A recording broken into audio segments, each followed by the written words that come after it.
Welcome back my dear students. आइए आज के इस वीडियो लेक्चर में हम एक बहुत ही इम्पोर्टेंट वीडियो लेक्चर के ऊपर प्रेजेंट करने वाला हूं, जो हर लेवल से क्लास 11 के स्टूडेंट्स के लिए बहुत ही इम्पोर्टेंट है। मेरे प्यारे स्टूडेंट्स, आज हम एनसीईआरटी बुक क्लास जो 11 है उसका एक पोयम द लेबरनम टॉप जो टेड ह्यूज के द्वारा रचित है उसको मैं एक्सप्लेन करूंगा। बाय इजली मैं एक्सप्लेन करूंगा English to Hindi word meaning के साथ। मैं वर्ड मीनिंग भी बताऊंगा, जो सबसे डिफिकल्ट वर्ड मीनिंग इस पोयम में यूज हुआ है।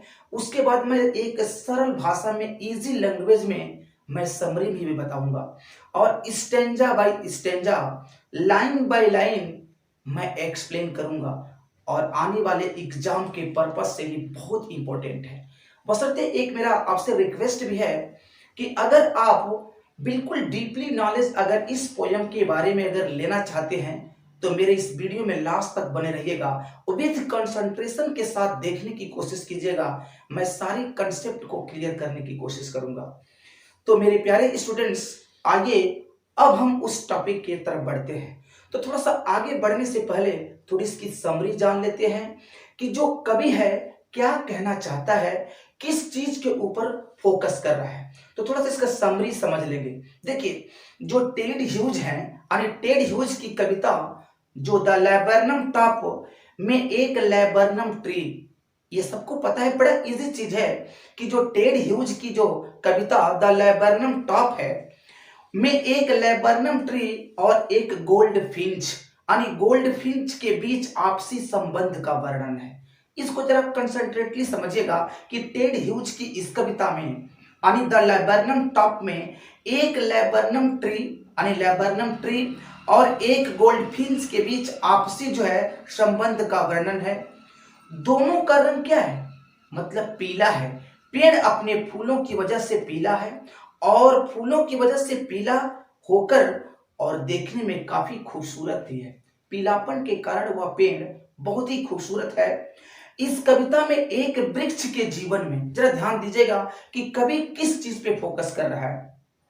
इस कविता में एक वृक्ष के जीवन में आने वाली कठिनाइयों एवं हरियालियों का वर्णन है। यानी एक ट्री, एक इसे मानव की तरह, इंसान की तरह पेड़ के लाइफ में भी डिफिकल्टी आती है, परेशानी आती है, उसे भी प्रॉब्लम का सामना करना पड़ता है। तो एक प्रेम पेड़ के जीवन में किस तरह की कठिनाई आती है, और विथ उसके हरियालियों का, यानी उसके डिफिकल्ट का और हरियाली दोनों का वर्णन जो है कि कवि इस पोयम में कर रहा है। ये तो रहा समरी। आप, मुझे लगता है कि चीज थोड़ी सी समरी से आप परफेक्टली समझ गए होंगे कि कवि क्या कहना चाहता है। अब आइए स्टूडेंट्स, इस पोयम में जो डिफिकल्ट वर्ड मीनिंग जो यूज हुआ है, थोड़ी सी उसकी हिंदी समझ लेते हैं कि हिंदी में उसका मतलब क्या है, ताकि जब भी मैं एक्सप्लेन करूं, मतलब इंग्लिश टू हिंदी, तो आप उसे बाय इजली समझ पाए। तो आइए उस वर्ड मीनिंग को समझ लेते हैं। जो पहला लेबरनम है, लेबरनम का मतलब होता है ना अमलतास का वृक्ष। अमलतास का वृक्ष होता है, जिसकी अंग्रेजी क्या होता है? लेबरनम, जिसका नाम ही है द लेबरनम टॉप। यानी लेबरनम का मतलब अमलातस का वृक्ष होता है। उसके बाद दूसरा जो वर्ड मीनिंग है ट्विचिंग, और ट्विचिंग का मतलब होता है फड़कन, फड़कन होता है। उसके बाद है चिरप, चिरप का मतलब होता है चहचहाहट, यानी जो पक्षियों की जो चहचहाहट है उसी को हम चिरप भी बोलते हैं, चिरपिंग भी बोलते हैं। उसके बाद है स्लीक, स्लीक का मतलब होता है ना, क्या होता है? चिकना होता है। स्लीक का मतलब चिकना या मुलायम। और ट्रेमर, ट्रेमर का मतलब होता है कंपन। ध्यान से देखिएगा, जो भी डिफिकल्ट वर्ड मीनिंग इस पोयम में यूज हुआ है मैं उसको हिंदी में बता रहा हूं। उसके बाद एक है फ्लर्ट्स, क्या उसका नाम है? अनियाना फ्लर्ट्स है, सॉरी, फ्लर्ट्स का मतलब होता है फड़फड़ाहट। उसके बाद डेलिकेट, डेलिकेट का मतलब होता है कोमल, मुलायम होता है। उसके बाद एक शब्द आया है सब साइड्स, क्या मतलब है? सब साइड्स का मतलब होता है शांत होना। और कह रहा है इराय, इराय का मतलब होता है रोमांचित। और एक शब्द और आया है जो आपको मैं शुरुआत में ही बताया, ये सबसे इंपॉर्टेंट चीज है, जो लेबरनम, जिसका मतलब होता है अमलातस का वृक्ष। यानी इसी के इर्द गिर्द पूरी कहानी घूम रही है। तो गाइस, हमने आपको थोड़ी सी समरी बताया, फिर वर्ड मीनिंग बताया।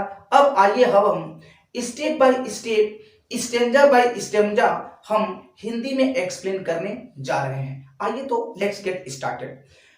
पहला जो कह रहा है कि the laburnum top is silent, मतलब कह रहा है the laburnum top is silent quite still in the afternoon yellow September sunlight. Properly देखिएगा, पहले ही स्टेंजा में कह रहा है, यानी पहली लाइंस में कह रहा है the laburnum top is silent quite still in the afternoon yellow September sunlight. कवि क्या कह रहा है? कवि कहना चाहता है कि सितंबर के तीसरे पहर की पीली धूप में, ध्यान से देखिएगा कि सितंबर के तीसरे पहर की पीली धूप में कह रहा है कि ना अमलातस का जो पेड़ है, यानी अमलातस के पेड़ का शिखर बिल्कुल क्या है, क्या है, बिल्कुल अचल है, और जो उसके कुछ पत्ते पीले पड़ रहे हैं, जो कुछ पत्ते हैं वो पीले पड़ रहे हैं। उसके बाद कह रहा है कि ए फ्यू लीव्स एलोइंग, यानी उसके जो कुछ पत्ते हैं क्या हुए, पीले पड़ रहे हैं। और कह रहा है कि ऑल इट्स सीड्स फॉलन, उसके जितने भी सभी बीज क्या है, गिर गए हैं। जितने भी उसके बीज हैं, यानी उसके पेड़ के जितने भी बीज हैं क्या है, गिर गए हैं। एक बार मैं थोड़ा सा एक बार और रिपीट कर दे रहा हूं ताकि आप प्रॉपरली समझ पाए। कह रहा है कि the laburnum top is silent quite still in the afternoon yellow September sunlight. सितंबर की, यानी कह रहा है सितंबर के तीसरे पहर की पीली धूप में जो अमलातस के पेड़ का शिखर बिल्कुल अचल है, और क्या कह रहा है कि ए फ्यू लीव्स एलोइंग, यानी जो उसके कुछ पत्ते जो पीले पड़ रहे हैं ना, वो क्या हो गए, कह रहा है कि ऑल इट्स, कह रहा है कि सीड्स फॉलन, यानी उसके जो सभी बीज क्या है, गिर गए।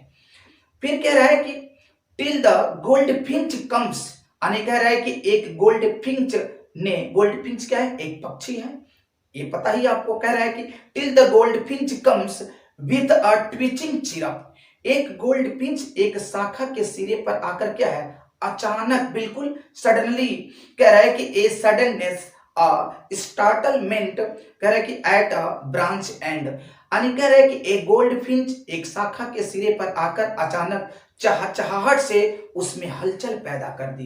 एक जो गोल्ड फिंच है ना, वही कह रहा है कि till the gold Finch comes with a twitching chirp, ये सडननेस और startlement at the branch and, यानी कह रहा है कि एक गोल्ड फिंच शाखा के एक सिरे पर आकर अचानक क्या करता है, चहचहाहट से उसमें हलचल पैदा कर देता है। माय डियर स्टूडेंट्स, ये तो पहले स्टेंजा का जो है हिंदी एक्सप्लेन था। आइए दूसरे की तरफ पढ़ते हैं। दूसरा कह रहा है कि then sleek as a lizard, यानी छिपकली के समान चिकना। स्लीक का मतलब क्या होता है, चिकना होता है।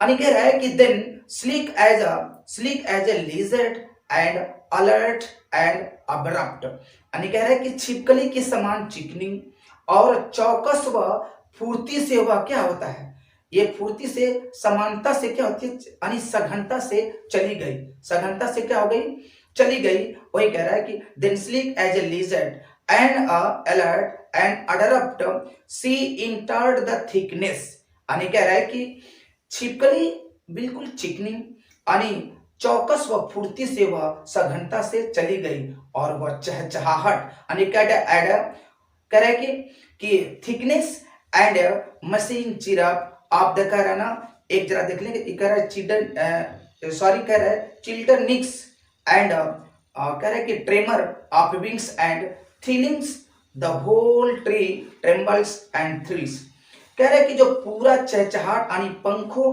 का कंपन स्वर और समान से बिल्कुल मशीन चल रही है, ऐसा लग रहा है कि कोई मशीन चल रही है, और पूरा पेड़ the whole tree trembles and thrills, पूरा पेड़ कांपने लग जाता है तथा रोमांचित हो जाता है। डियर, ये तो रहा जो है कि आपके दूसरे स्टेंजे का एक्सप्लेन। अब आएंगे तीसरा, हम देख लेंगे।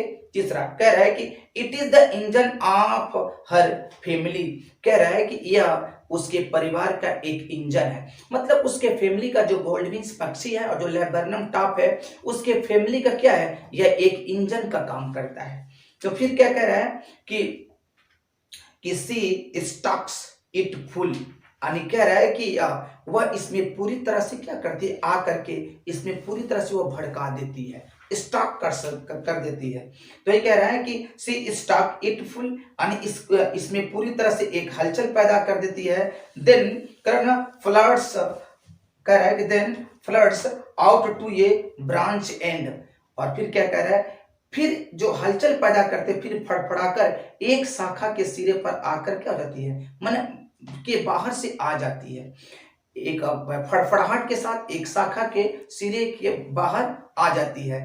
और फिर क्या कह रहा है आगे, कह रहा है कि देन विथ एराई कर डेलिकेट विस्टल चिरप विस्परिंग्स, और ये कह रहा है उसका जो तो धारीदार जो मुखौटा उसके पहचान है, वही उससे वह दिखाई देता है। और एट लास्ट लाइन कह रहा है गाइस कि सी लॉन्चेस अवे, फिर कह रहा है कि towards the infinite and the laburnum subsides to empty. फिर कह रहा है कि एट लास्ट कह रहा है कि फिर वह एक अलौकिक कोमल सीटी की चहचहाट फुसफुसाहट के साथ दूर अनंत की आकाश की ओर क्या होता है, उसे उड़ान भर लेती है। और फिर अमलातस का जो वृक्ष है ना, वो बिल्कुल क्या होता है, चुपचाप हो जाता है और सुनापन सा लगता है, महसूस करता है। मेरे प्यारे स्टूडेंट्स, आई होप आप कंफर्टेबली समझ गए होंगे। तो अगर इसी तरह का और अगर आपको एक्सप्लेनेशन चाहिए किसी पोएट्री का या पोयम का, तो आप नीचे कमेंट्स करिएगा।